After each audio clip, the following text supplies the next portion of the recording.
ঠিক দুটা জিনিস কিন্তু আমাদেরকে খুব কাঁদাবে, খুব ভালো মতে বুঝি, নাইলে কিন্তু খুব কাঁদাবে, এত কাঁদাবে, এত কাঁদাবে। পাহাড় আর কত বড় ঝর্ণা প্রবাহিত করে দিছে, পাহাড় আর কত বড় নদীর উৎপত্তি তৈরি করছে। আমাদের চোখের পানিতে এর চেয়ে বেশি ঝর্ণার নদী প্রবাহিত হবে, কিন্তু কোনো মূল্য হবে না। একটা হলো সুযোগ আমাদেরকে কাঁদাবে। দুনিয়াতে যে সুযোগগুলো আল্লাহর পক্ষ থেকে আমাদের জন্য নির্ধারিত ছিল, বা আল্লাহর পক্ষ থেকে যেই সুযোগগুলো আমাদেরকে দেওয়া হয়েছিল, ওই সুযোগগুলা যদি কাজে না লাগাইলাম, না শিখলাম, না জানলাম, কাজে না লাগাইলাম, তো এই সুযোগগুলো কিন্তু একদিন আমাদেরকে কাঁদাবে। যেমন এই রাত্রিটা যেইভাবে উদযাপন করা উচিত, কাজে লাগানো উচিত, এইভাবে যদি কাজে না লাগাইলাম, তাইলে এই রাত্রিটা স্মরণ আমাদেরকে কাঁদাবে। এরকম প্রতি রাত্রি একটা সুযোগ আসে, প্রতি মুহূর্তেই একটা সুযোগ আসে। এটা কোরআন থেকে প্রমাণিত, হাদিস থেকে প্রমাণিত। বান্দা যেই কোনো মুহূর্তে লজ্জিত হয়ে যদি আল্লাহর কাছে স্যালেন্ডার করলো, আত্মসমর্পণ করলো, যেটাকে তওবা বলে, ইস্তেগফার বলে, যেই কোনো মুহূর্তে বান্দা নিজের ভিতর থেকে লজ্জিত হয়ে আল্লাহর কাছে আত্মসমর্পণ করলো, তওবা করলো, তা আল্লাহ গ্যারান্টি দিতেছেন, সময়ের কোনো নির্দিষ্ট নাই, আল্লাহ গ্যারান্টি দিতেছেন, ওয়াস্তাগফিরহু ইন্নাহু কানা তাওয়াবা, আত্তাইবু মিনাদ দামবি কামান লা দামবা লা। আল্লাহ গ্যারান্টি দিতেছেন, আমি তোমার তওবা কবুল করব। কিন্তু বিশেষ সময়, যেমন রাত্রের শেষ ভাগে, এটা হলো বিশেষ সময়। এই সময়টা নির্ধারিতই 3 ভাগের 1 ভাগ রাত্রের অতিবাহিত হয়ে যাওয়ার পরের থেকে নিয়ে সুবে সাদেক পর্যন্ত। এই সময়টা আল্লাহর কাছে নির্ধারিত এবং আহ্বানকৃত। আল্লাহ আহ্বান করতে থাকে, কে মাপ চাবে আমি মাপ করব। এরকম আরো সুযোগ আছে, ওলামাদের থেকে শিখতে হবে যে আল্লাহ আমাদেরকে, আল্লাহ আমাকে আল্লাহর দিকে ফেরার জন্য,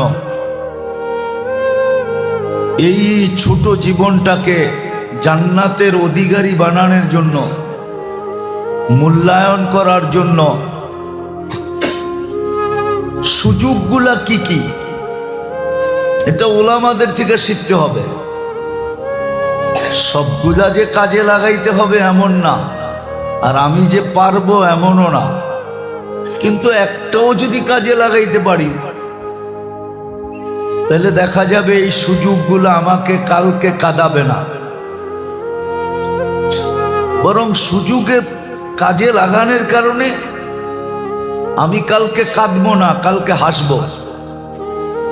কোরআন এটাই বলে, যাহিকা, যাহিকাতুন, কোরআনের শব্দ। কালকে হাসতে থাকবে, সারা দুনিয়াও যদি কাঁদে তো সে হাসবে। শুধু হাসবে না, সমস্ত সুসংবাদগুলা তার কাছেই আসতে থাকবে। যাহিকাতুম মুস্তাবশিরা, কোরআন বলে। তো সুযোগগুলো একদিন আমাদেরকে কাঁদাবে। যেমন আজকের রাত্রে সুযোগটা আমাকে কাঁদাবে যদি আমি এটাকে সঠিক ব্যবহার না করলাম। আর এই সুযোগটা আল্লাহ সুযোগ এই জন্যই দেন, সুযোগ দেওয়ার কারণ আছে। আল্লাহ জানে বান্দা চতুর্মুখী প্রয়োজনে আর ব্যস্ততায় সবসময় জর্জরিত থাকে, বিদায় সবসময় যে আল্লাহ বলবে এটা অনেক সময় মনে চাইলেও সম্ভব হয় না। মনে চায় কিন্তু হয়ে ওঠে না। যেমন আমরা সমাজে ঘুরলে দেখি অনেক বড় বড় পদস্থ লোক আছে, যাদের সাথে দেখা সাক্ষাৎ হইলে নিবিড়ভাবে কথা হইলে এরাও বলে হুজুর মনে তো চায়, কিন্তু পরিবেশটা এরকম, চাকরিটা এমন, অনেক কিছুর কারণে হয়ে ওঠে না।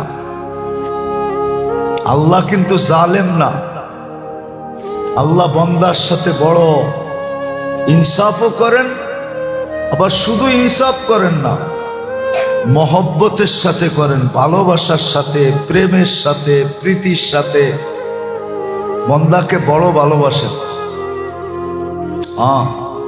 আমরা আরবি জানি না তো, এই জন্য আমাদের কাছে এটার মূল্যায়ন নাই। নাইলে বান্দাকে কিন্তু আল্লাহ সম্বোধন করছে ইবাদি বইলা, ইবাদি ইয়া ইবাদি। এটার ভিতরে যে কয় টন মায়া ঢুকানো আছে এটা আমরা জানি না, টন না, কোটি কোটি টন বললেও কম হবে। এর চেয়ে বেশি মায়া ইবাদির ভিতরে ঢুকানো আছে, ইয়া ইবাদি। তো মায়ার কারণে আল্লাহ আমাদেরকে সুযোগ দেন, যে সারা বৎসর করতে পারে নাই একটা মুহূর্তে কইরা নেক। বলবেন যারা সারা বৎসর করে ওদের জন্য তো আলাদা আছেই আছে, আলাদা আছে, মর্যাদা আলাদা আছে, সম্মান আলাদা আছে। কিন্তু কমসে কম বান্দা যেন কালকে চোখের পানি ঝরাইতে না হয়, তার চেহারাটা যেন হাসি থাকে, এই জন্য আল্লাহ এই সুযোগগুলো আমাদের সামনে তৈরি করে দিছে। এটাও আল্লাহর দয়ার থেকে সবচেয়ে বড় দয়া। নাইলে বন্দার বন্দেগী দ্বারা আল্লাহর কোনো লাভ হয় না, আল্লাহ লাভের ঊর্ধ্বে। লা তাদুররুহু যুনুব ওয়ালা তানফা। বান্দা গুনাহ করলে আল্লাহর কোনো ক্ষতি হয় না, আল্লাহ আল্লাহ করলেও আল্লাহর কোনো লাভ হয় না। আল্লাহ ক্ষতিরও ঊর্ধ্বে, লাভেরও ঊর্ধ্বে। আল্লাহ তো আল্লাহ, আল্লাহ তো আহাদ, আল্লাহ তো সামাদ। আল্লাহ নিজের পরিচয় নিজে দিছেন, বিধায় আল্লাহ এটার থেকে ঊর্ধ্বে। লাভ হবে তো আমার হবে, বিধায় আমি বলতেছিলাম দুটা জিনিস কিন্তু কালকে আমাদেরকে কাঁদাবে যদি আমি সৎ ব্যবহার না করলাম, না শিখলাম আর না করলাম। একটা হলো সুযোগগুলা, যেমন আপনার রাস্তার সুযোগটা, এজন্য এটার নাম বরাআত। এই রাত্রের নাম হলো লাইলাতুল মাগফিরা। আবার পরিমাণও বলা আছে কত লোককে মাফ করবে। আরবের একটা গোত্র আছে যাদের সবচেয়ে বেশি পেশাই ছিল বকরি পালা, আর ওই যুগে এদের চেয়ে বেশি বকরি আরব ভূখণ্ডে কারো ছিল না। বনি কালব বলে এদেরকে। ওই গোত্রের বকরির গায়ে যত লোম আছে এর চেয়ে বেশি সংখ্যক লোককে আজকের রাত্রে আল্লাহ মাফ করবে। কিন্তু শর্ত হলো যে নিবিড়ভাবে একাগ্র চিত্তে নিজেকে আল্লাহর কাছে, এটাকে কি বলে, আত্মসমর্পণ করার মাধ্যমে মাপ চাবে। আর আজকের রাত্রটাকে লাইলাতুর রহমাও বলে। হ্যাঁ, সূর্য ডুবতে দেরি, আল্লাহর দৃষ্টি, রহমতের দৃষ্টি আসতে দেরি করে নাই। আমি এটাকে দৃষ্টি বলি না, বৃষ্টি বলি। আল্লাহর রহমতের দৃষ্টি চলতেছে না, আল্লাহর রহমতের এখন বৃষ্টি চলতেছে। কিন্তু ওই ব্যক্তির জন্য যে এটাকে কি করবে, কাজে লাগাবে, ওই ব্যক্তির জন্য যে এটাকে কাজে লাগাবে।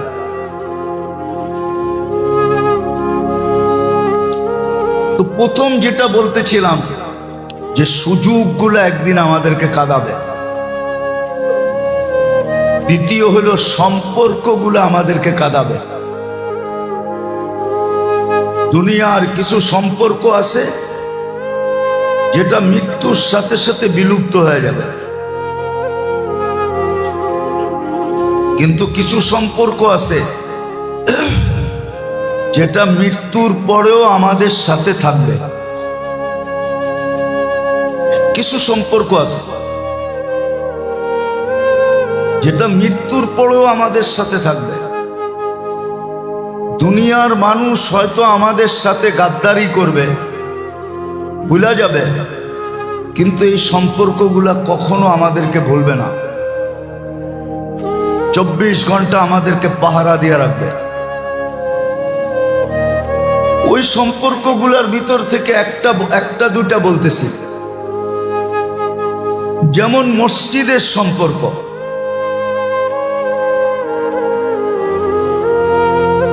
ইবাদত বন্দেগীর সম্পর্ক, দ্বীনি মাদারেসের সম্পর্ক, হক্কানি আলেম ওলামা আল্লাহওয়ালাদের সম্পর্ক, তদ্রূপ এই কোরআনের সম্পর্ক। কোরআনের সাথে যাদের অগাধ সম্পর্ক আছে, পড়তে না পারলো তাতে কি আসে যায়? আমি বহুতবার বলছি, পড়তে না পারলো তাতে কিছু আসে যায় না,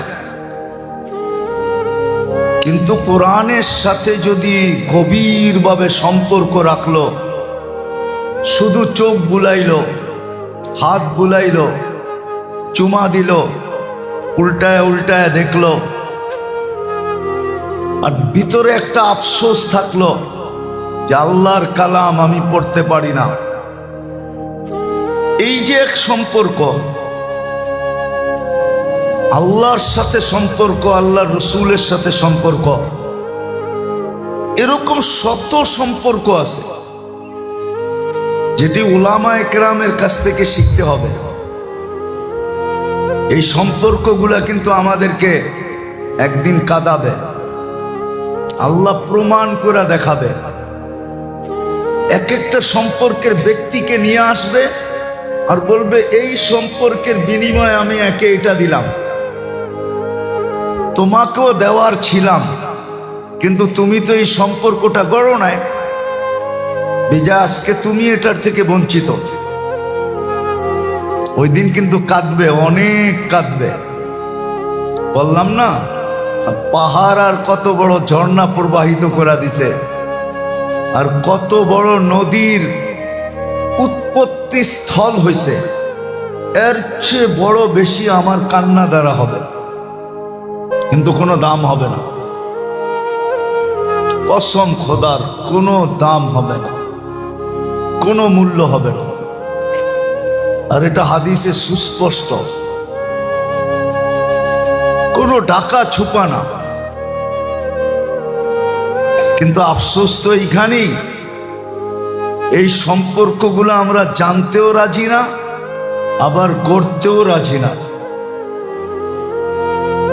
গড়তেও রাজি না। সম্পর্কগুলো জানতেও রাজি না, গড়তেও রাজি না। কাহিনী বলার অভ্যাস আমার নাই, কিন্তু ইতিহাসের পাতায় একজন আলেম আছে, আব্দুর রহমান হাফফার নাম ওনার। হাফফার ওনার উপাধি এই জন্য যে ওনারা বংশগতভাবে কবর খোদক ছিলেন, কবর খোদক। দামেস্কের কবরস্থানে কবর খোদত, ওটা ওনাদের বংশগত পেশা ছিল। উনি বুড়া বয়সে আলেম হয়েছেন শুধু দুইটা কবরের অবস্থা দেখা, যেটা উনি ওনার হাতে খুঁজছেন আর লাশটাকে উনি ওনার হাতেই ওইখানে নামাইছেন। দুই কবরের অবস্থা ওনাকে বাধ্য করছে বুড়া বয়সে আলেম হতে। আর ছোটখাটো আলেম হন নাই, যার নাম এখনো ইতিহাসের পাতায় লেখা আছে, আব্দুর রহমান আল হাফফার।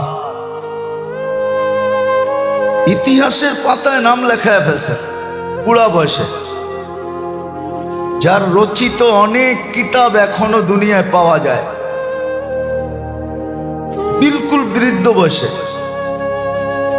মাদ্রাসা আলাদেরকে পর্যন্ত অবাক করে দিছে যে তুমি এই বয়সে পড়তে আসছো কেন।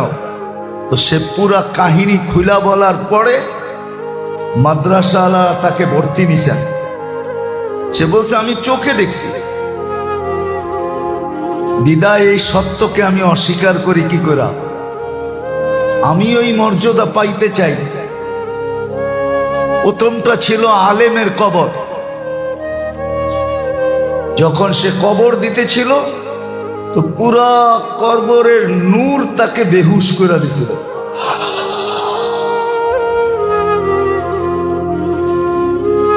সে বেহুশ হয়ে গেছিল। হুশে আসার পরে সে যা দেখছে, হাদিসে যা আছে তাই দেখছে। দ্বিতীয়টা ছিল সহযোগী, আলেম ছিল না কিন্তু আলেমের সহযোগী ছিল। তো যেটা আমি বুঝাইতে চাইতেছি অল্প সময়, যে এই সুযোগগুলো একদিন আমাদেরকে কাঁদাবে যদি সঠিক ব্যবহার না হলো। আর এই সম্পর্কগুলো একদিন আমাদেরকে কাঁদাবে যদি আমি মনের থেকে এদের সাথে সম্পর্ক না জড়লাম, না গড়লাম। আর যদি মনের থেকে সম্পর্ক গড়ি বা জুড়ি, তাইলে কসম খোদার আমাকে কাঁদাবে না, কোরআন বলে আমাকে হাসাবে। হাসাবে আমাকে, শুধু হাসাবে না, বললাম না হাসির সাথে সাথে সর্ব ধরনের সুসংবাদ আমার দিকে আসতে থাকবে। কোরআন বলে যাহিকাতুম মুস্তাবশিরা। আর এটা মুহূর্ত কোন মুহূর্ত হবে এটাও কোরআনে বলা আছে, কুল্লু মরিইম মিনহুম শা'নু ইউগনি। প্রত্যেককে আমরা নিজের ব্যাপারে এমন ব্যস্ত করব যে কারো দিকে চক্ষু তুইলা তাকানোর সুযোগ হবে না। এই জন্যই আম্মাজান জিজ্ঞাসা করছিলেন, ইয়া রাসূলুল্লাহ, আপনার কাছ থেকেই শুনলাম কিয়ামতের দিন সবাই উলঙ্গ উঠবে, তো একজন আরেকজনের দিকে তাকাবে না? পুরুষ নারীর দিকে তাকাবে না, নারী পুরুষের দিকে তাকাবে না? এটা কেমন ব্যাপার? তো আল্লাহর রাসূল বলছে, কুল্লু মরিইম মিনহুম শা'নু ইউগনি। আয়েশা, তুমি কি এই আয়াত পড়ো না? সবাইকে আল্লাহ এতটুকু ব্যস্ত করবে যে কেউ কারো দিকে তাকানোর কোনো সুযোগই হবে না। কিন্তু ওর ভিতরেও কিছু লোক থাকবে, যাহিকাতুম মুস্তাবশিরা, যারা হাস্য উজ্জ্বল থাকবে, চেহারায় হাসি ফুটা বাহির হবে। ওই দিনের হাসির চেহারা আজকের 14 তারিখের চাঁদকে হার মানায় দিবে, কসম খোদা। এই জন্য আমার কথা শেষ। সুযোগ আসছে 1 বছর পরে, ঘুরাঘুরি না, ছুটাছুটি না, ভাগাভাগি না, নির্জনতার সাথে নিজেকে আত্মসমর্পণের মাধ্যমে চোখের পানি যদি ঝরাইতে নাও পারলাম, তা আল্লাহ অনুমতি দিছেন যে বাহানা করলেও হবে। কি বাহানা বোঝেন? নাটক বোঝেন? নাটক।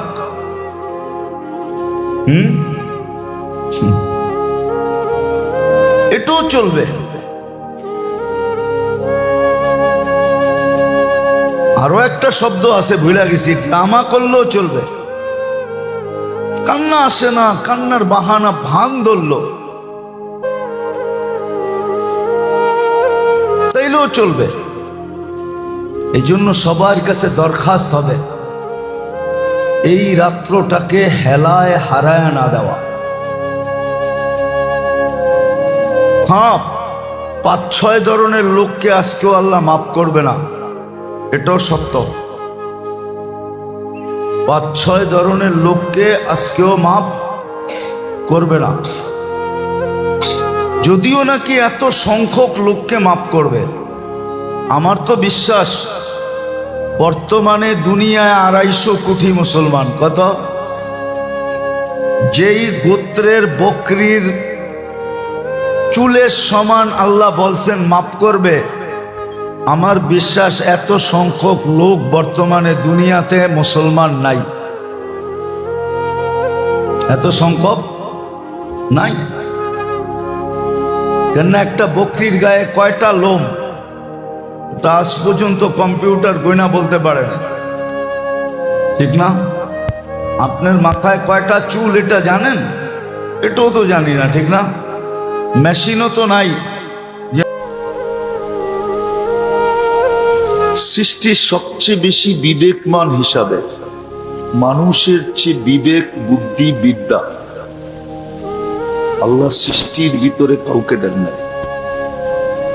মানুষের সবচেয়ে বড় বিবেক দিছেন, বুদ্ধিও দিছেন, বিদ্যাও দিছেন। শুধু মানুষ মানুষ হওয়া হিসাবে তো শ্রেষ্ঠত্ব লাভ করে নাই, অনেকগুলা কারণে মানুষ সৃষ্টির সেরা। নাইলে যুক্তিতে বলে না মানুষ সৃষ্টির সেরা, যুক্তি বলে না। আমি যুক্তি দিতেছি আপনাদেরকে। ফেরেশতা নূরের তৈরি, কিসের? উচিত ছিল ফেরেশতা সৃষ্টির সেরা হওয়া, কিন্তু ফেরেশতা সৃষ্টির সেরা না। উচিত ছিল জিন সৃষ্টির সেরা হওয়া, কেননা ফেরেশতা জিন আগুনের তৈরি, কিন্তু জিনও সৃষ্টির সেরা না। যুক্তি বলে সৃষ্টির সেরা হওয়া উচিত ছিল নূরের তৈরিটা, নাইলে আগুনের তৈরিটা। সমগ্র সৃষ্টি আল্লাহ পানির থেকে তৈরি করছেন। মিনাল মাই কুল্লু শাইইন হাই, কোরআন বলে। এইগুলা সৃষ্টির সেরা হওয়া উচিত ছিল, কিন্তু মানুষেরটা কোনো যুক্তিতে আসে না। সৃষ্টির সেরা হলো কি করে? কোরআন তো বলে মিম্মা ইম্মাহিন, সবচেয়ে নিকৃষ্ট পানির তৈরি হলো মানুষ। সবচেয়ে, কোরআন বলে বিদ্যুটে দুর্গন্ধময় নিকৃষ্ট পানির তৈরি। এটা কেন সৃষ্টির সেরা হলো? যুক্তি তো বলে নূরেরটা হওয়া উচিত ছিল, নাইলে আগুনেরটা হওয়া উচিত ছিল, নাইলে পিওর পানিরটা হওয়া উচিত ছিল। কিন্তু মানুষ কেন সৃষ্টির সেরা হলো?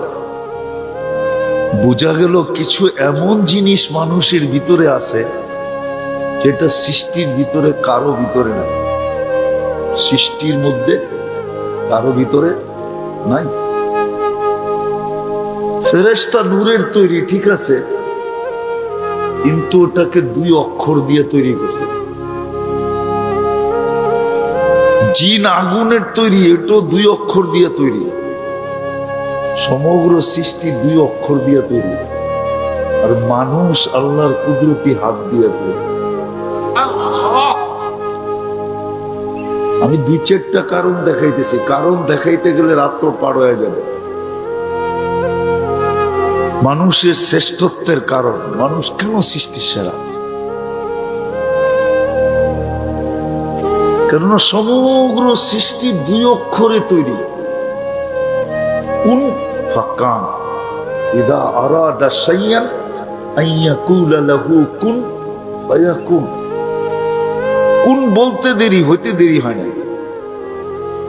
আবার সমগ্র সৃষ্টি তরি গড়ি ভাবে 6 দিনে কমপ্লিট। 6 দিনে সমগ্র সৃষ্টি কমপ্লিট। আর প্রত্যেকটা মানুষকে কমপ্লিট করতে আল্লাহ 10 মাস সময় নিয়েছেন। 10 মাস।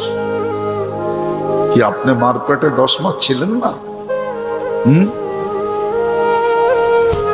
সমগ্র সৃষ্টি তো 6 দিনে কমপ্লিট। সিত্তা ইয়াম কোরআন আছে, কোরআন বলতেছে সিত্তা ইয়াম, 6 দিনে কমপ্লিট।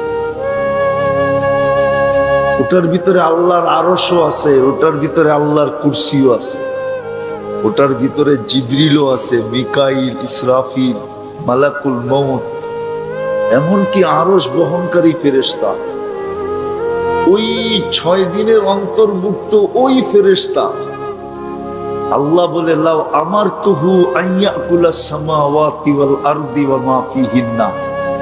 আমি যদি খাইতে বলি সমগ্র সৃষ্টি, তো লা আকালা বিলুকমা, এক লুকমা বানায় খায়া ফেলবে। এটাও 6 দিনের অন্তর্ভুক্ত। কিন্তু আপনি আর আমি 10 মাসে কমপ্লিট। তো যেটা বুঝাইতেছিলাম যে আমাদের একটা জিনিস চিন্তা করা উচিত, সবচেয়ে দামি বিবেক, বুদ্ধি, বিদ্যা থাকার কারণে আমাদের চিন্তা করা উচিত। চিন্তা করা উচিত। মানুষের চিন্তা ক্ষমতা দিছেন আল্লাহ। কোন সৃষ্টিকে আল্লাহ চিন্তা ক্ষমতা দেন নাই। যদি দিতেন তাহলে অন্য সৃষ্টির চিন্তা ক্ষমতার মূল্যায়নও করতেন। কোন সৃষ্টির চিন্তার কোনো মূল্য নেই, মানুষের চিন্তার মূল্য আছে।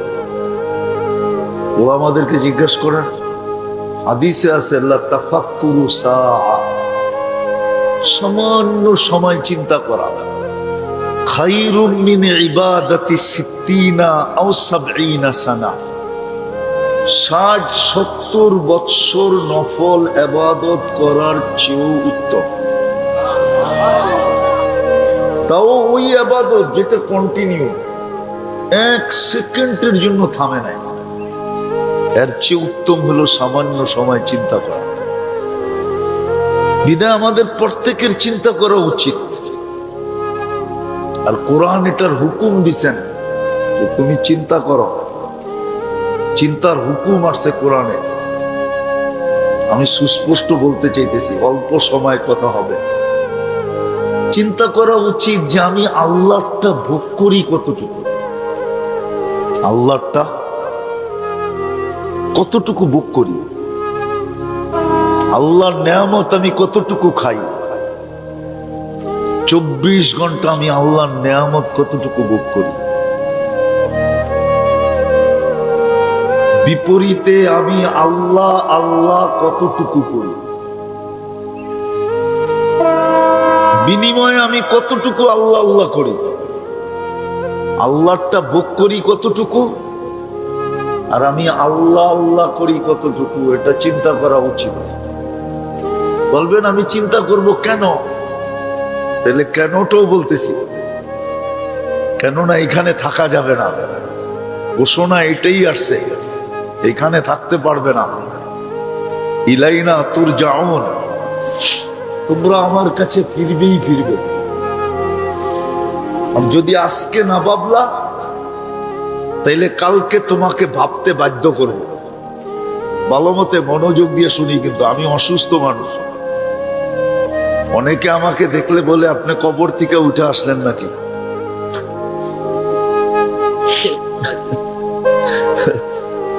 এই জন্য কথা লম্বা হবে না, ওয়াদা দিয়া ফেলছি, এই জন্য চলে আসছি। মাদ্রাসার দিকে তাকায়, নিজের স্বাস্থ্যের দিকে না। এই জন্য কথা লম্বা হবে না, আর মনোযোগ দিলে অল্প কথা যথেষ্ট হবে আমি মনে করি।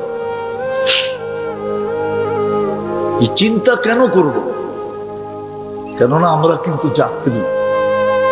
শব্দ পরিবর্তন করে দিলাম, আমরা কিন্তু যাত্রী।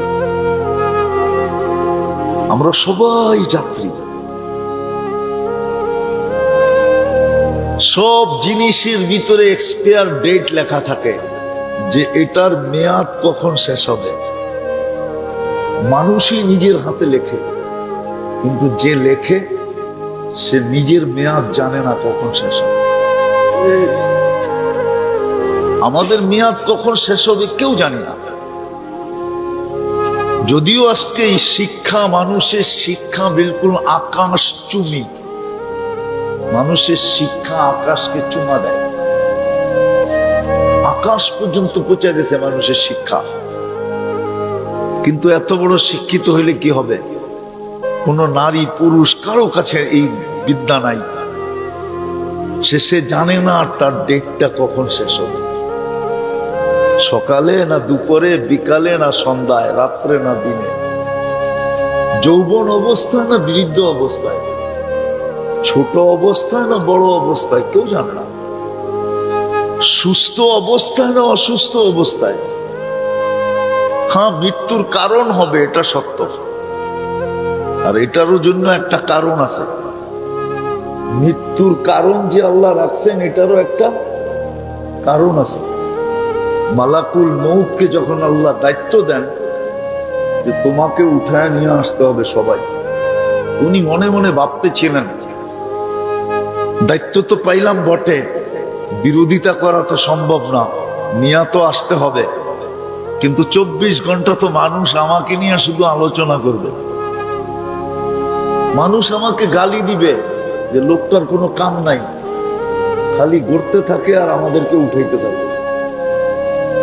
আল্লাহ প্রতি উত্তরে বলছিলেন সাআজালু লিল মাউতি সাবাবা, আমরা মৃত্যুর কারণ বানায় দিব। ইয়াযকুরু সাবাব ওয়া ইয়ানসাক, কারণ নিয়ে আলোচনা করবে, তোমার নাম কেউ ভুলেও নিবে না। তো যেটা বুঝাইতেছিলাম, আমরা কিন্তু যাত্রী, কখন পরিসমাপ্তি ঘটবে জানি না, এই জন্য চিন্তা করা উচিত।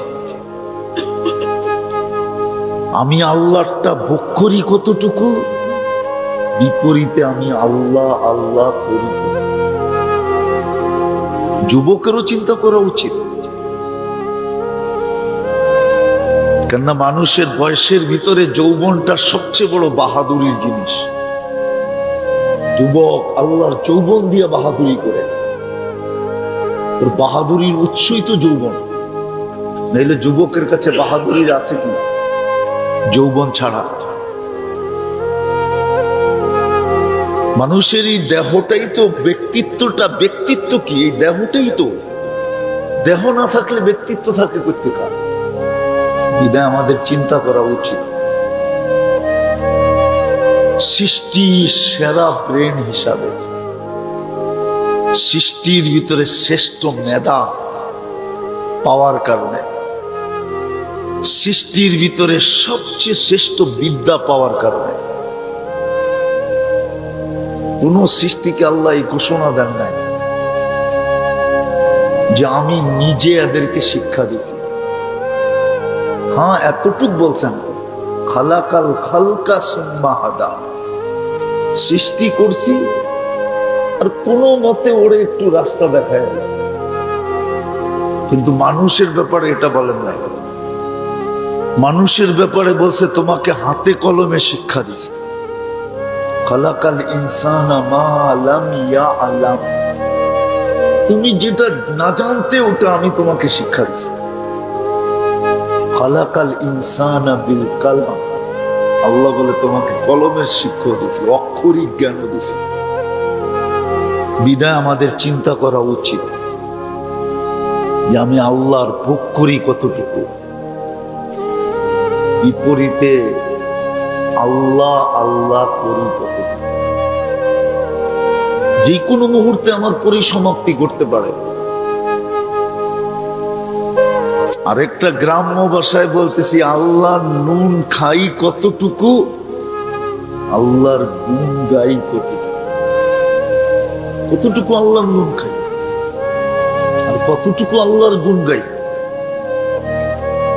অথচ হুকুম তো ছিল আম্মা বিনিআমাতি রাব্বিকা ফাহাদ্দিস, তুই আমার নুন খাস তো সারাদিন আমার গুণ গা, হুকুম তো ছিল গুণ গাওয়া, অঙ্গীকার তো ছিল, খবর তো দিলেন আমাদেরকে, লাতুস আলুন্না আনিন নাঈম, যদি আজকে গুণ না গাইলে তাহলে কালকে কিন্তু প্রত্যেকটা নেয়ামতের হিসাব দিতে হবে। আর একটার হিসাব মিলাইয়া দেওয়ার মতো মানুষের কাছে ক্ষমতা নাই। একটা আমি আপনাদেরকে এখানে বসায় প্রমাণ দিতে পারবো, একটা নেয়ামতের হিসাব আপনি মিলাইয়া দিতে পারবেন না। আপনি যত বড় বিদ্বান হন, যত বড় ডিগ্রিদারি হন, যত বড় ব্রেনি হন, যত কম্পিউটারে আপনি মাস্টার হন, একটা মিলিয়ে দিতে পারবে না, কোনো হুজুরও মিলিয়ে দিতে পারবে না। প্রমাণ দিব। এই জন্য কোরআন বলছে ওয়া ইন তাউদ্দু নি'মা, নিয়াম বলেন না, নি'মা, একটা নিয়ামত। আল্লাহ বলছে একটা নিয়ামতের হিসাব মিলিয়ে দিতে পারবে। দৃষ্টি শক্তি একটা নিয়ামত। কয়টা? আজ পর্যন্ত বলতে পারবেন কতবার দেখছেন? পারবেন? কত জিনিস দেখছেন? কিন্তু আল্লাহর কাছে সুরক্ষিত আছে। ইয়ালামু খাইনাতাল আ'য়ুনি, আল্লাহ বলে আমাদের কাছে সুরক্ষিত আছে। তুমি কত জিনিস দেখলা, কতবার দেখলা, কিন্তু এই মজমার কেউ মিলিয়ে দিতে পারবে না, দুনিয়ার কেউ মিলিয়ে দিতে পারবে না। যদি দৈরা বসে একটা শুধু দৃষ্টিটা মিলাইয়া দাও যে তুমি কতবার দেখলে, কত জিনিস দেখলে। বলেন আপনি কয়টা ক্যামেরা দিয়া দেখেন? কয়টা চক্ষু? কয়টা কয়টা ক্যামেরা দিয়া দেখেন? বলেন। দুটা দিয়া? দুই চোখে 26 কোটি ক্যামেরা, 26 কোটি। আপনি যখন তাকান তো সামনে কত জিনিস থাকে আপনি দেখেন, কত গাছের পাতা থাকে, কত গাছ থাকে, কত মানুষ থাকে, কত জিনিস থাকে। এই দুই চোখে ক্যাপাসিটি আছে এক দৃষ্টিতে 26 কোটি দেখতে পারে। এই জন্য আমার কথা শুরুটা ছিল এটা, চিন্তা করা উচিত। আমরা কিন্তু যাত্রী, যাত্রা কিন্তু চলমান। কখন পরিসমাপ্তি ঘটবে জানি না। সমস্ত কিছু কিন্তু গড গিফটেড। দেহটাও আল্লাহর দেওয়া, এর ভিতরের যোগ্যতাটাও আল্লাহর দেওয়া, চতুর্দিকে যা কিছু দিচ্ছেন সব আল্লাহর দেওয়া। যাত্রী কিন্তু আমরা। আজকে যদি চিন্তা না করলাম তাহলে বিবেকের পর্দা খুলবে না। আর বিবেকের পর্দা যদি না খুললো তাইলে সমাধান হবে না। আর সমাধান যদি না হইল তাহলে কালকে কিন্তু আমাকে প্রশ্নের উত্তর দিতে হবে, মিলায়া দিতে হবে। যদিও আমি পারবো না, যদিও আমি পারবো না, পারা সম্ভব না। 50,000 বৎসর পর্যন্ত সময় দেওয়া হবে। কোরআন এটাই বলে, 50 আলফা সানা মিম্মা তাউদ্দুন। তোমাকে একটা হিসাব মিলাইয়া দেওয়ার জন্য 50,000 বছর দেওয়া হবে, কিন্তু সে মিলাইয়া দিতে পারবে না। আর আল্লাহ বলবে যখন পারবে না তখন চলো ওইদিকে। এই জন্য আমার কথা শুরুটা ছিল আমাদের ভাবা উচিত, চিন্তা করা উচিত। আমরা কিন্তু যাত্রী, যাত্রা কিন্তু চলমান। যে কোনো মুহূর্তে পরিসমাপ্তি করতে পারে। বলবেন আজকে চিন্তা করলে লাভ হবে? আমি দেখাইতেছি এই উম্মতের জন্য চিন্তায় লাভ আছে। আমি হাদিস দিতেছি, চিন্তা করতে করতে করতে করতে কারো দিলে যদি ধাক্কা দিল আর ভিতর চোখে পানি যদি নাও আসলো, শুধু ভিতর থেকে যদি একটা আহ আসলো, আহ, হায় কি করলাম, হায় কি করলাম, যুবক যদি ভিতর থেকে এই কথা বললো, হায় যৌবন কোন কাজে লাগাইলাম, মা বোনরা যদি চিন্তা করতে করতে এই সিদ্ধান্তে পৌঁছলো যে হায় আমি নারীত্ব কোন কাজে লাগাইলাম, পুরুষ যদি চিন্তা করলো আমি পুরুষত্ব কোন কাজে লাগাইলাম, যদি ভিতর থেকে আসলো হায়, তো হাদিসে কুদসি বলে আল্লাহ এই উম্মতের জন্য বলেন, فلما تيقنت بالبوار وظننت أنك من أهل النار منحت إليك رضواني والليت إليك غفراني وقلت لك لا تحزن غفرت لك الذنوب والأوزار ولأجلك سميت نفسي العزيز الغفار।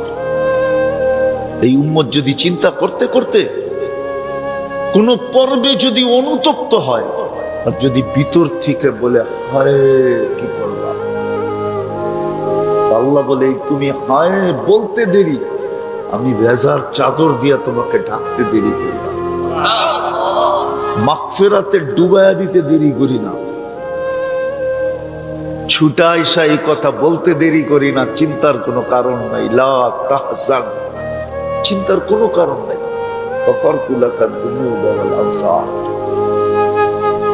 তোর গুনাহ খাতা মাফ করে দিলাম। আর এটারও একটা কারণ আছে, বলবেন এত গুনাহ মাফ করে দিল আল্লাহ, তো আল্লাহ আল্লাহ বলে লা তাদুররুহু দুনুব ওয়ালা তানফা, বান্দার গুনাহে কোনো আল্লাহর ক্ষতি সাধিত হয় না। লা তাদুররুহু দুনুব, বান্দার গুনাহে আল্লাহর কোনো ক্ষতি সাধিত হয় না। ওয়ালা তানকুসুহুল মাগফিরা, মাফ করে দিলে আল্লাহর কোনো কমে না, বরং আল্লাহর স্বভাবই হলো, নাইলে ওলামারা কোত্থেকে পড়ে, ওলামারা দোয়ার ভিতরে পড়ে শোনা দেখেন, ইন্নাকা আফুউন কারীম তুহিব্বুল আফওয়া। আল্লাহ বলে দুনিয়াওয়ালারা শাস্তি দিয়া মজা পায়, আমি মাফ করে মজা পাই। দুনিয়াওয়ালারা শাস্তির জন্য তালাশ করে, দেখবেন সিআইডি সারাদিন খুঁজতে থাকে, বিভিন্ন সংস্থা খুঁজতে থাকে আসামি শাস্তি দেওয়ার জন্য। আল্লাহ বলে আমি ডাকতে থাকি মাফ করার জন্য। তোমাদের শাস্তি দেওয়া স্বভাব, আমার মাফ করা স্বভাব। তোমাদের শাস্তি দেওয়া ক্রেডিট, আমার মাফ করা ক্রেডিট। তোমরা শাস্তি দিয়ে মজা পাও, আমি মাফ করে মজা পাই। তোমরা শাস্তি দেওয়া ভালোবাসো, আমি মাফ করা ভালোবাসি। দিদা আমি কিন্তু শেষ জায়গায় চলে আসছি, একটা জিনিসে শুধু আমরা শুনতে শুনতে না, দেখতে দেখতে অভ্যস্ত। মৃত্যুর কথা শুনতে শুনতে না, দাফন করতে করতে, জানাজা পড়তে পড়তে, মৃত্যুর খবর শুনতে শুনতে আমরা অভ্যস্ত, ঠিক না? বেশিরভাগ ওই লোকই হবে এখানে, বেশিরভাগ হবে যাদের দাদা পরদাদা নাই, ঠিক না? হয়তো বাবা আছে, মা আছে, কিন্তু দাদা নাই, ঠিক না? আচ্ছা দাদাও রইল, পরদাদা নাই, ঠিক না? তো মৃত্যুর খবর শুনতে শুনতে, জানাজা পড়তে পড়তে, দাফন করতে করতে আমরা অভ্যস্ত, ঠিক না? আর এটাই তো চির সত্য, একদিন আমাদেরও মরতে হবে, ঠিক না? না মরতে হবে না? একদিন আমাদেরও চলে যেতে হবে। এইখানে যে আসছে তাকে চলে যেতে হবে, থাকার সুযোগ কারো নাই, ছিল না, আর কিয়ামতের সকাল পর্যন্ত কারো এখানে থাকার সুযোগ হবে না। চাই তার বসবাস যত উঁচা প্রাচীরের ভিতরে হোক, যত টেকনোলজির মধ্যখানে হোক, যত প্রতিবন্ধকতার মধ্যখানে হোক, যত মেশিন ফিট করুক, ওয়ালাউ ফি বুরুজিম মুশাইয়্যিদা। কুরআন এটাই বলে, তুমি যত ধরনের প্রতিবন্ধকতা মৃত্যুর থেকে প্রস্তুত করো, না ইউদরিকাল মউত, আওয়াজ কমাও, মৃত্যু তোমার সামনে আসবেই আসবে। বিদায় একটা প্রশ্ন জাগে যে মৃত্যু তো অবধারিত, আবার যেই কোনো সময় আসতে পারে। সুস্থ বইলা যে মৃত্যু আসবে না এমন না, মরতে কিন্তু সময় লাগে না, ঠিক না? আবার মৃত্যু আসতেও সময় লাগে না, ঠিক না? কত অসুস্থ মানুষই তো বাজারে ঘুরে বেড়াইতেছে, আবার দেখা গেল কত সুস্থ মানুষই তো চোখের সামনে চলে গেল। কত বুড়াই তো রাস্তায় ঘুরতেছে, আবার দেখা গেল কত যুবকই তো রাস্তার থেকে বাহির, ঘরের থেকে বাহির হলো ডিজিটাল ঘোড়ায় চড়া। ডিজিটাল ঘোড়া চিনেন কি? মোটর সাইকেল হলো ডিজিটাল ঘোড়া। অ্যানালগ ঘোড়া 60-70 মাইল ব্যাগে চলতো, আর ডিজিটালটা 150-200 মাইল ব্যাগে চলে, ঠিক না? কত যুবকই তো গাজীপুরে পাওয়া যাবে ডিজিটাল ঘোড়ায় বাহির হলো, বিকালে লাশ হয়ে ফিরে আসলো, 2-1 ঘন্টা পরেই লাশ হয়ে ফিরে আসলো, 10 মিনিট পরেই লাশ হয়ে ফিরে আসলো। তো মৌত দেখতে দেখতে, শুনতে শুনতে, জানাজা পড়তে পড়তে, দাফন করতে করতে আমরা অভ্যস্ত। আমাদের জন্য মৃত্যু অবধারিত, এটাও সত্য। কার কখন আসবে কেউ জানে না। বেশি দিন দূরে যেতে হবে না, গত ডিসেম্বরের আগের ডিসেম্বরে তুর্কিতে ভূমিকম্প আসছিল রাত্রে, 7.8 ভূমিকম্প, একসাথে 1.5 লক্ষ লোক মারা গেছে, এক শহর মাটির সাথে মিশে গেছে। ওইখানের 1.5 লক্ষ লোকের আর সূর্য উঠা দেখা হয় না। হতে পারে কাল সকালে এখানের কেউ সূর্য উঠা দেখবে না, হতে পারে আমিও দেখব না। সূর্য আজ কিন্তু বলতে বলতে ডুবছে, লান আউদ ফি হায়াতিকা আবাদা। হতে পারে তোমরা আর আমাকে উঠতে দেখবে না, ডুবতে তো দেখলে, কিন্তু উঠতে হয়তো তোমরা আমাকে দেখবে না। কিন্তু ছোট একটা প্রশ্ন হলো আমার, যে 24 মৃত্যুর জন্য প্রস্তুতি আমাদের কতটুকু? মৌত তো অবধারিত, কিন্তু প্রস্তুতি কতটুকু? যুবক কতটুকু প্রস্তুতি নিতেছে, নারী কতটুকু প্রস্তুতি নিতেছে? ওইখানে তো কারো কাছে জিজ্ঞাসা করা হবে না। লা তাজিরু ওয়াজিরাতুন বিজরা উখরা।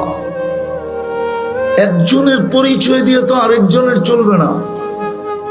দুনিয়া তো চলে, দলের পরিচয় দিয়ে চলে, ব্যক্তির পরিচয় দিয়ে চলে, বংশের পরিচয় দিয়ে চলে, পদবীর পরিচয় দিয়ে চলে,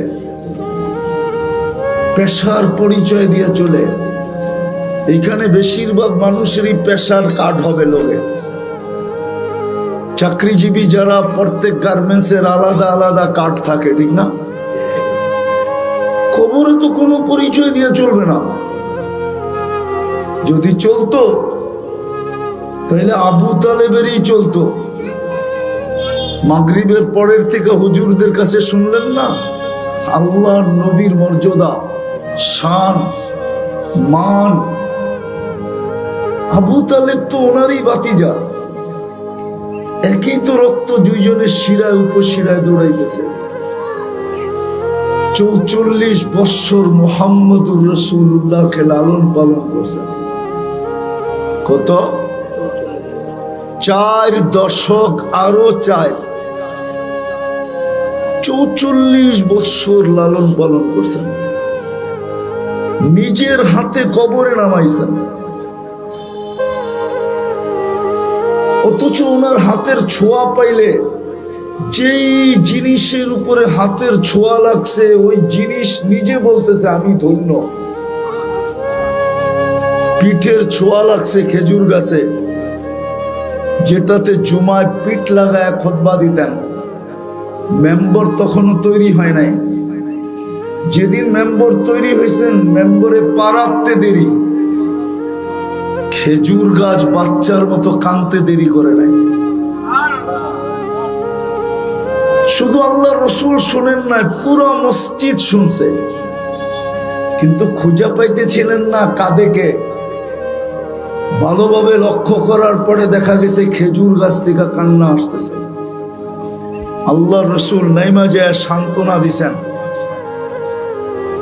সান্ত্বনা দিছেন, তোমাকে জান্নাতে নিয়ে যাব, তুমি খেজুর দিবে আমি খাবো, তোমাকে পায়ের নিচে রেখা দিতেছি, তোমার উপর দিয়া পা দিয়া মেম্বরে উঠবো। তারপরে শান্ত হয়েছে। যার পিঠের ছোঁয়া লাগলে এরকম হয়, হাতের ছোঁয়া লাগলে কিরকম হয়? হাতের ছোঁয়া লাগছে আনাস ইবনে মালিক রাদিয়াল্লাহু তাআলা আনহুর দস্তরখানে। আরে আজকে তো আমরা রসুলের ছোঁয়াই লাগাইতে চাই না। যার শরীরের ছোঁয়া লাগলে, যার ইশারা ইঙ্গিত পাইলে ভাগ্য খোলে, ইঙ্গিত। আজকে তো যুবকরা তার আদর্শে চুল কাটতে চায় না। মেয়েরা চুল নিয়ে ট্রোল করে, ট্রোল ব্যঙ্গ করে যুবকদের চুল নিয়া। এক যুবকও বলতে পারবে না যে চুল কাটা থেকে মেয়েরা ওকে প্রেম পত্র পাঠাইছে, আই ডট ডট ইউ পাঠাইছে আজ পর্যন্ত। বরং চুল দেখা কয় কাউয়া কাটিং কই পেল, বদনা কাটিং কই পাইলি, পাটি কাটিং কই পাইলি। 10-15টা তো নামই আছে চুলের কাটিং এর, খালি মেয়েরা নাম দিছে। তো বুঝাইতেছিলাম, যার হাতের ছোঁয়া পাইলে দুনিয়ার আগুন সুতা পর্যন্ত জ্বালাইতে পারে না, ওই রসুল নিজের হাতে চাচাকে কবরে নামাইছেন। নামায় শুধু চোখের পানি ছেড়ে দিয়া বলছেন, আম্মি মা তারাক্তালি সাবিলা, চাচা আমার জন্য কোনো সুযোগ রাখলেন না, আমি যে আপনার জন্য কিছু করব এই সুযোগটাই তো রাখলেন না আপনি। সর্বশেষ পরীক্ষা করে দেখছেন, চেষ্টা করে দেখছেন যে শেষ দোয়া করে দেখি। হাত উঠাইতে দেরি, জিবরিল আলাইহিস সালাম আয়াত নিয়ে আসতে দেরি করেন নাই।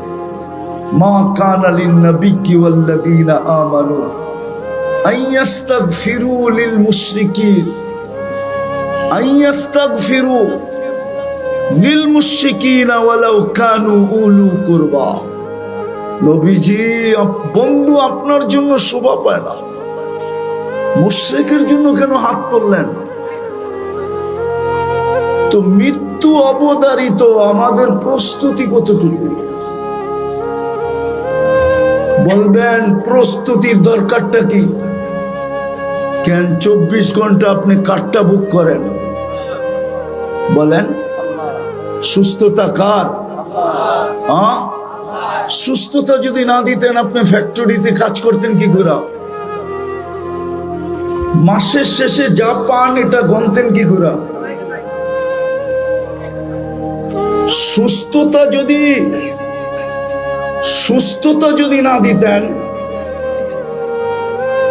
সুস্থতা যদি না দিতেন তো আপনি মাসের পরে পরিশ্রম করতেন কি দিয়া? সুস্থতা যদি ডেইলি সকালে কিনতে হইতো, বাজার থেকে, কোম্পানির থেকে, ফ্যাক্টরির থেকে বা কোনো জায়গার থেকে যদি সুস্থতা নিতে হইতো, তাহলে ডেইলি কয় টাকা বিল দিতে হইতো? আরে বলেন না কয় টাকা বিল দিতে হইতো? আমি কথাকে গুছিয়ে শেষ করতেছি, বেশি লম্বা করার সুযোগ আমার কাছে নাই। 2-4-10 মিনিটই শেষ করে দেব। প্রস্তুতির প্রয়োজন এই জন্য যে আপনি সারাদিন কাঠটা ভোগ করেন। অস্তিত্ব বাদ দিলাম, কাঠটা ভোগ করেন। কতটুকু ভোগ করেন? পানির দামে যদি অক্সিজেন কিনতে হইতো না 1 লিটার 35 টাকা, তাইলে ডেলি 16,500 টাকা অক্সিজেনের বিল দিতে হতো। আর সরকারের মতো যদি কার্ড সিস্টেম আল্লাহ করতেন, যে কার্ডে টাকা আছে তো বিদ্যুৎ চলমান, কার্ডে টাকা নাই বিদ্যুৎ অফ, আল্লাহ যদি ওই সিস্টেম করে দিতেন যে অক্সিজেনের কার্ডে টাকা থাকলে অক্সিজেন চলবে, নাইলে চলবে না, তাইলে দেখা যেত গাজীপুরের লক্ষ মানুষ ডেলি রাস্তায় শুয়ে আছে। বড় বড় লোক পর্যন্ত শুয়ে থাকতো, যাই ঝামেলার কারণে টাকা ভরতে পারে না, ব্যস্ততার কারণে। বাস টাকা শেষ, জায়গাটা জায়গায় শুয়ে পড়ছে, অক্সিজেন নাই। তো যেটা বুঝাইতেছিলাম, মৃত্যু অবধারিত, কিন্তু প্রশ্ন হলো প্রস্তুতি কতটুকু। কোনো পরিচয় তো এখানে চলবে না, এটাও প্রমাণ করলাম। আপনি বলবেন প্রস্তুতি নিতে হবে কেন? সারাদিন ভোগ করবেন আল্লাহটা। আফাহাসিবতুম আন্নামা খালাকনাকুম আবাস ওয়া আন্নাকুম ইলাইনা লা তুরজাউন। আল্লাহ বলে সব তুমি অনার্থক সৃষ্টি, তোমার পিছে অনার্থক ব্যয়। প্রযুক্তির সাথে যদি মিলানো হয় তাহলে ডেলি কোটি টাকা বিল আসবে, কোটি টাকা। একটা একটা করে যদি আমি মিলাই, শুধু অক্সিজেন মিলাইলাম, ডেলি 16,500 টাকা বিল হয়। যদি পার শ্বাসে 1 পয়সা হয় তাহলে ডেলি 1600 টাকা বিল হয়। যদি খাওয়ার ঘ্রাণ চেক করতে হইতো মেশিন দিয়া, তাইলে কয় টাকা বিল হইতো? নাক অটোমেটিক চেক করে দেয় ঘ্রাণ ঠিক আছে কিনা, জিহ্বা অটোমেটিক চেক করে দেয় স্বাদ ঠিক আছে কিনা। এইগুলা যদি প্যাথোলজি সেন্টারে পড়তে খাওয়ার আগে, পানের আগে যদি চেক করতে হইতো, তাহলে বোঝা যেত বান্ডেল কতটি লাগে, ওর জন্য পরিশ্রম কতটুকু লাগে। এখন তো 8 ঘন্টা পরিশ্রমে চলে, তখন 24 ঘন্টা পরিশ্রম করলেও মনে হয় চলতো না। বিল তো ভরতে হবে, নাইলে তো জাগারটা জায়গা আল্লাহ খাড়া করায় দিবে, জাগারটা জায়গায় অফ করায় দিবে। আল্লাহ অফ করাইতে পারে যে 1 ফোঁটা পানির থেকে মানুষ বানাইতে পারে। পাওয়ার পরেও যদি নাকি মানুষ, পাওয়ার পরে মানুষ যদিও নাকি অকৃতজ্ঞ হয়ে যায়, মানুষের স্বভাব পাওয়ার পরে অকৃতজ্ঞ হয়ে যায়। কোরআনও বলে কুতিলাল ইনসানু মা আকফারা। মানুষ পাওয়ার পরে অকৃতজ্ঞ হলি কি করে? মানুষ পাওয়ার পরে অকৃতজ্ঞ হয়ে যায়। পাওয়ার আগে খুব আল্লাহ আল্লাহ করে, পাইতে দেরি আল্লাহ বলতে দেরি করে না, ঠিক না? জাগার উপরে পোল্ট্রি, পোল্ট্রি বুঝেন, আবার পোল্ট্রি মুরগি বুঝেন না। ডাকায়া শব্দ, জাগার উপরে কাল্টি, জাগার উপরে পোল্ট্রি মারে। বিদায় চলে যাব, প্রস্তুতি কতটুকু? সারাদিন ভোগ করি আল্লাহটা। প্রস্তুতি নেওয়ার জন্যই আপনাকে মুসলমানের ঘরে জন্ম। মুসলমানের ঘরে নিজের ইচ্ছায় আসেন নাই, বেনিফিট একদিন বুঝে আসবে। মুসলমানের ঘরে জন্ম নেওয়া, শুধু জন্ম নেওয়ার বেনিফিট আজকে বুঝে আসবে না, কিন্তু একদিন বুঝে আসবে মুসলমানের ঘরে জন্ম নেওয়ার বেনিফিট কি। এই জন্যই উম্মতে মুহাম্মাদি কম পরিশ্রম, কম সময়, কম পরিশ্রমে কম সময়ে আপনি যেন প্রস্তুতি নিতে পারেন। এই জন্যই শ্রেণী ভেদ। গরিবের জন্য প্রস্তুতি যেইভাবে, ধনীর জন্য প্রস্তুতি এইভাবে না। নারীর জন্য প্রস্তুতি যেইভাবে পুরুষের জন্য প্রস্তুতি ওইভাবে না, যুবকের জন্য প্রস্তুতি যেইভাবে বৃদ্ধের জন্য প্রস্তুতি এইভাবে না, সবলের জন্য প্রস্তুতি যেইভাবে দুর্বলের জন্য প্রস্তুতি এইভাবে না, সুস্থ ব্যক্তির জন্য প্রস্তুতি যেইভাবে অসুস্থ ব্যক্তির জন্য প্রস্তুতি ওইভাবে না। সব বিভক্ত করে দিয়েছেন, বিভক্ত। সহজ, কম সময়, পরিশ্রম কম, সময়ও অল্প, কিন্তু প্রস্তুতি সারা জীবনেরটা এক রাত্রে যথেষ্ট। কয় রাত্রে? আমি দেখাইতেছি লাইলাতুল কদর এক রাত্র, শুধু 12 ঘন্টার হোক আর 13 ঘন্টার হোক আর 14 ঘন্টার হোক, এক রাত্রে 83 বৎসরের প্রস্তুতি নেওয়া যায়। কত বৎসরের? এক রাত্রে 83 বৎসরেরটা নেওয়া যায়। এই উম্মত যদি চোখের পানি একটু ঝরায়া, একটু না, ঝরানোর দরকার নাই, এই উম্মত যদি চোখের কোনায় মাছির মাথার সমান পানি উদিত করে হাত উঠাইতে পারে, তো জিন্দেগির গুনাহ মাফ, জাহান্নাম এই চক্ষুর জন্য হারাম। জিজ্ঞেস করেন ওলামাদেরকে। পরিশ্রম কম, সময় অল্প। হ্যাঁ, মালিকরা পুরা খাটায়ও পুরা দেয় না, ঠিক না? কি বোঝেন না? মনে হয় পুরা খাটায়ও পুরা দেয় না। আল্লাহ তো 60 বৎসর খাটাবে না। 60 বৎসরের থেকে তো প্রথম 15 বৎসর এমনি মাপ।